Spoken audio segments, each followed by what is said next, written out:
प्रार्थना स्वीकार हो गई मधु। हमारे कान्हा की रक्षा करने स्वयं देवता आ गए।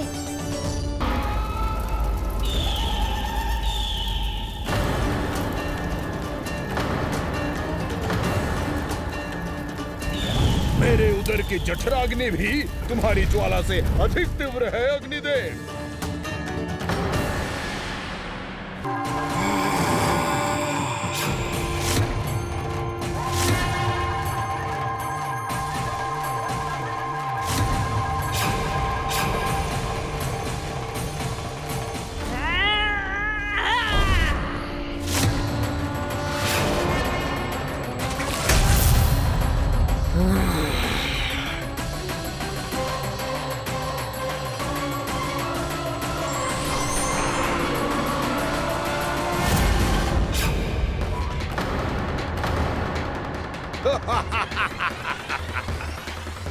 पुत्र कार्तिकेय, इस असुर के उदर को फाड़कर अपने पिता के सखा श्री कृष्ण को मुक्त कराओ पुत्र।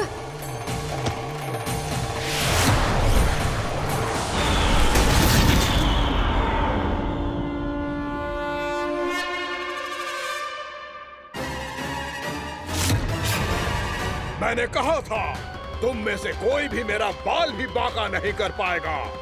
तुम देवताओं का तो सामर्थ्य ही क्या, स्वयं देवों के देव महादेव भी मेरा कुछ नहीं बिगाड़ पाएंगे। कृष्ण को अपने उदर में ही पचा जाऊंगा मैं।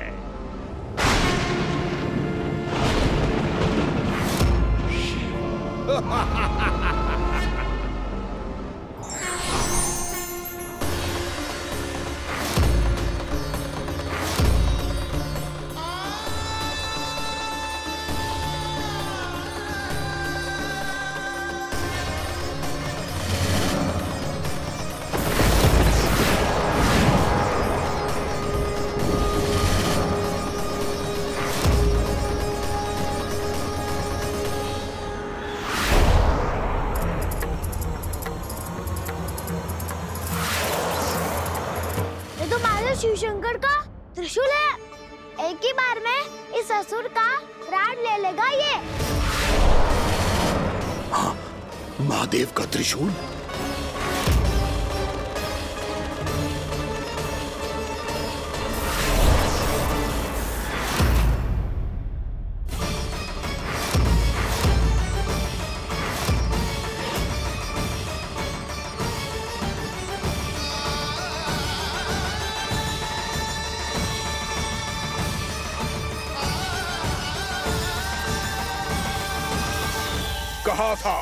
कहा था मैंने, स्वयं महादेव भी मेरा कुछ नहीं बिगाड़ सकते। अजय हूं मैं, अजय।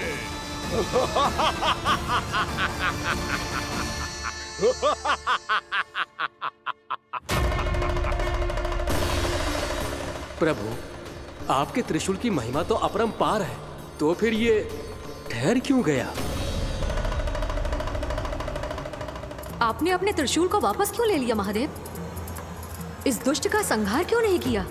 क्योंकि इसकी मृत्यु मेरे हाथों नहीं, मेरे सखा नारायण के अवतार श्री कृष्ण के हाथों ही होगी, और यही विधि का विधान है। पर पिताजी, श्री कृष्ण तो इस असुर के उदर में फंसे हुए हैं, हम उन्हें मुक्त कैसे कराएंगे? ये उन्हें स्वयं ही मुक्त करेगा पुत्र। श्री कृष्ण अपने अपमान से क्रोधित नहीं होते, पर अपने भक्तों का अपमान वो क्षण भर भी सहन नहीं कर पाते। वकासुर यही भूल कर रहा है, हम सबका निरंतर अपमान करके वो उन्हें क्रोध दिला रहा है। वो ये नहीं जानता कि शीघ्र ही उन्हें अपने उदर में रख पाना उसके लिए असंभव हो जाएगा।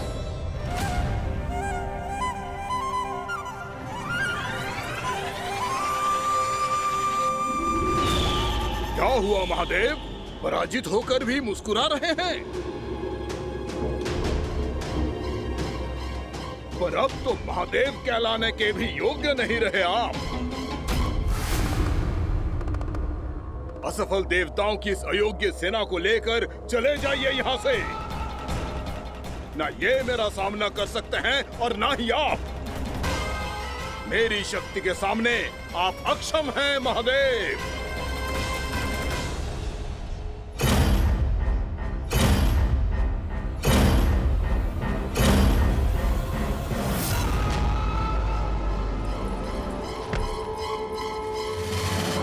सुधा, जिस दुष्ट ने मेरे लल्ला को निगलो है ना, भीतर से जलेगो, छटपटाएगो, पीड़ा से कराएगो। जिस दुष्ट ने मेरे लल्ला को निगलो है ना, भीतर से जलेगो, छटपटाएगो, पीड़ा से कराएगो। ये क्या हो रहा है मुझे?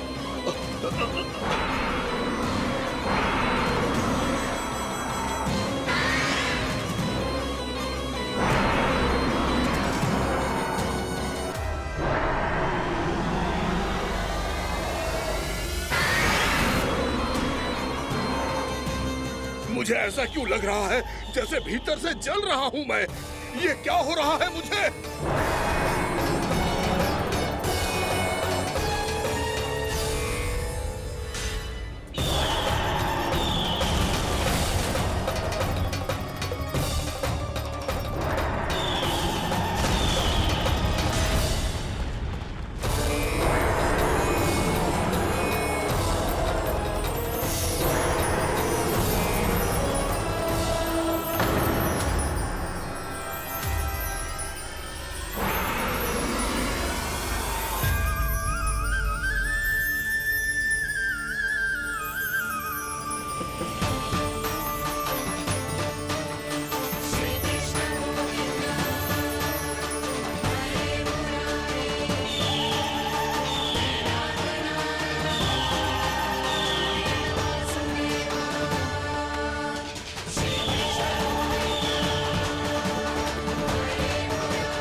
हे प्रभु, मैंने ऐसे कौन से कुकर्म किए थे कि मुझे ऐसी मृत्यु प्राप्त हुई? और ऐसे कौन से सुकर्म किए थे कि आपके हाथों से मुझे मोक्ष प्राप्त हुआ है प्रभु? स्मरण करो, हे गिरीश की पुत्र वक्कासुर। स्मरण करो, कैसे अपने पिता की तरह अभिमान से भरे हुए थे तुम। स्मरण करो, कैसे हमें पराजित करने के लिए पूरी सृष्टि को संकट में डाल दिया था तुमने, और हमें विवश होकर पराजय स्वीकार करनी पड़ी थी। स्मरण करो, कैसे तुमने देवराज इंद्र का छत्र चुरा लिया था। पर यह सब भी पर्याप्त नहीं था बकासुर। तुम्हारे पापों का घड़ा तब भरा था जब तुमने देवी गंगा के जल में साधना करते हुए जजाली मुनि की तपस्या में व्यवधान डाला था।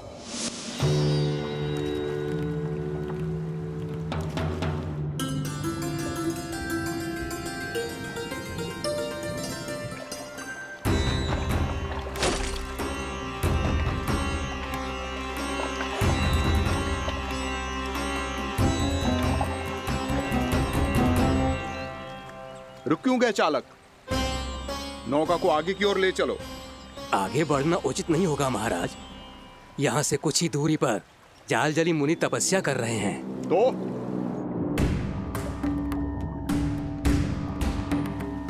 मेरे मत्स्य आखेट के क्षेत्र में इसने तपस्या करने की भूल की है।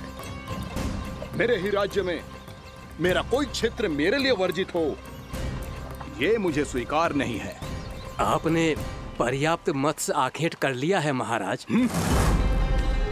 यदि तुम इन मछलियों का आहार नहीं बनना चाहते हो, चुपचाप मेरी आज्ञा मानो। क्षमा, क्षमा महाराज।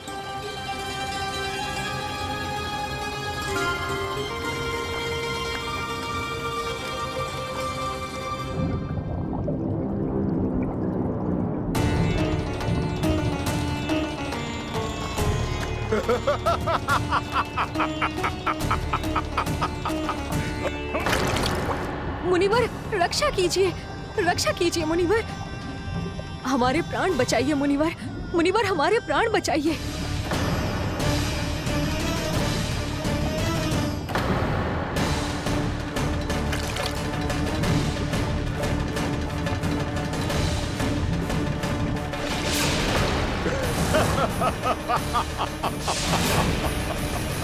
ठहर जाओ असुरराज, इन मछलियों को हानि ना पहुंचाओ। क्यों मुनि? अब मछलियां पकड़ने के लिए मुझे तुमसे आज्ञा लेनी पड़ेगी। तुमने तपस्या करने से पहले किससे आज्ञा ली थी? मां गंगा से, इस जल में रहने वाली सभी मछलियों से। इस उपकार के बदले इन सभी मछलियों को रक्षा करने का वचन दिया था। इसीलिए असुरराज, मैं शांति से कह रहा हूं, इस स्थान को अशुद्ध ना करो, चुपचाप यहां से चले जाओ, नहीं तो इसका परिणाम अच्छा नहीं होगा।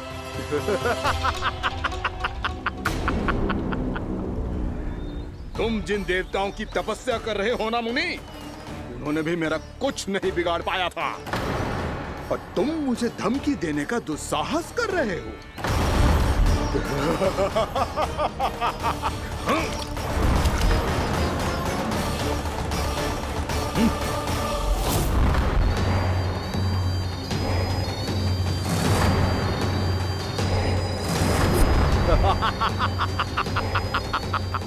मूर्ख, विचारों से तो तू राक्षस है ही, और स्वभाव से उस बगुले की तरह है जो भूख ना होने पर भी उन निर्दोष मछलियों को आहार बनाता रहता है। इसलिए अभी इसी क्षण से तू वकुला का जीवन जिएगा। ये मेरा श्राप है, ये मेरा श्राप है।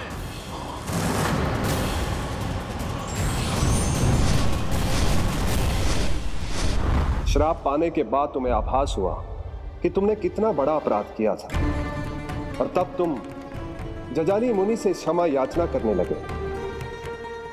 तुम्हारे अपराध बोध को जानकर मुनि से शांत हुए और उन्होंने तुम्हें वरदान दिया। श्राप से मुक्ति का एक ही मार्ग होता है असुर, पश्चाताप। तुम्हें अपने भूल का पश्चाताप है, इसीलिए मैं तुम्हें वरदान देता हूं। तुम्हें मेरे श्राप से मुक्ति अवश्य मिलेगी। स्वयं प्रभु श्री नारायण के अवतार इस बगुले के देह के बंधन से तुम्हें मुक्त करेंगे।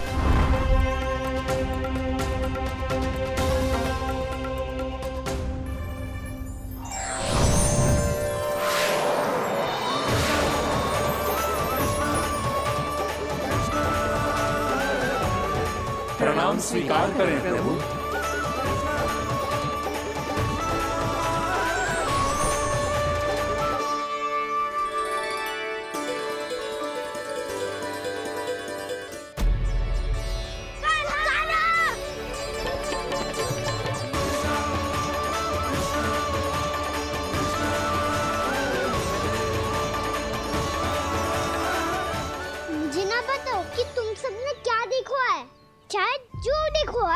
बस मैया से कछु मत ही बताना।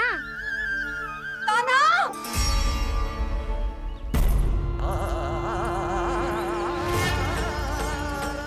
ताना! मेरा लल्ला!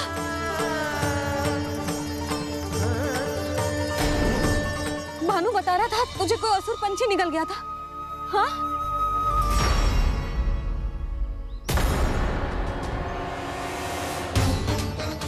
हे नारायण, ये क्या है?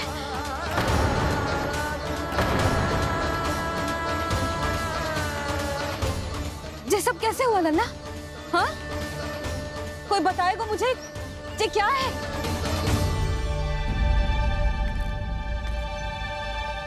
श्रीधामा, मधुमंगल, चिची को सब कुछ बता दो।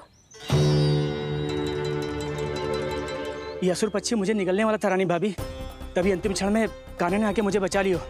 और ये असुर पक्षी ने कही कि यह है वृंदावन का राजकुमार, नंदराज का लल्ला, इसके होते कोई भी वृंदावन वासियों को हानि ना पहुंचा सकते। रानी भाभी, कान्हा ने अपने प्राणों की चिंता ना करी और इस क्रूर राक्षस से भिड़ गयो और इस राक्षस पक्षी ने इसे निगल लियो। इतना पर्याप्त है भोला काका, सब कुछ बताने की आवश्यकता नहीं है। ये सब देख के सारी बालक मंडली इतनी व्याकुल हो गई कि सबने अपने प्राण अर्पित कर दिए और इस असुर पक्षी से कहे कि हमें खा लो और हमारे सखा को छोड़ दो। इन बालकों का पराक्रम देख के सभी देवतागण यहाँ आ गए और उनके हृदय भी पिघल गए और उन्होंने इस राक्षस पक्षी से युद्ध करके इसे मार गिराया। देवताओं के राजा इंद्र के वज्र का प्रहार तो मैंने अपनी आंखों से देखा है ताई जी। और फिर उसके बाद अग्निदेव ने अग्निवस्त्र का प्रहार किया। जय ना काकी, वरुण देव, कार्तिकेय, यमदेव सबने मिलके युद्ध किया इस राक्षस से। कहा था अभी मत बोलना। अरे सब मिलके फंसा दोगे मुझे। जय माँ भद्रकाली, हमारे शिव शंकर भी आए थे छोटी माँ। जाओ आप भी। बाबा साईता, मुझे लगता है कि ये कान्हा भी इन्हीं देवताओं में से एक है।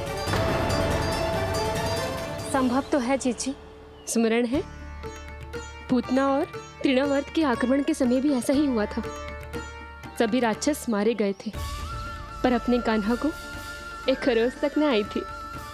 हाँ जीजी, मुझे लगता था कि श्री नारायण की विशेष कृपा है हमारे कान्हा पे, पर अब तो देख के लग रहा है कि हमारा कान्हा ही स्वयं श्री नारायण है।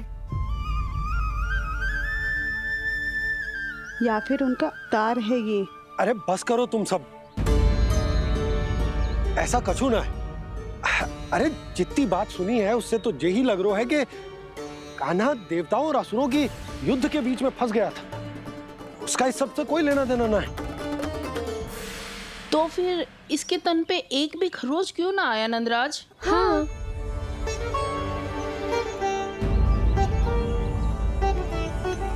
है काकी, खरच तो है। दिखा लल्ला। भैया बात पीड़ा आ रही है, कुछ करो ना। चिकोपिया भी ना अति करती है। श्री नारायण का अवतार हो तो इतनी तनिक सी खरोच पे ऐसे रो तो क्या? बस बहुत होगा। अब तो तुम सबने सीमा ही पार कर दी है। कभी से श्री नारायण बुलाते हो, कभी श्री नारायण का अवतार। तनिक कछु हो ना जाता है कि तुम सब कहानियां बुनने लगती हो। जे बस साधारण सा बालक है, मेरा लल्ला है जे, इसे भगवान मत ही बनाओ।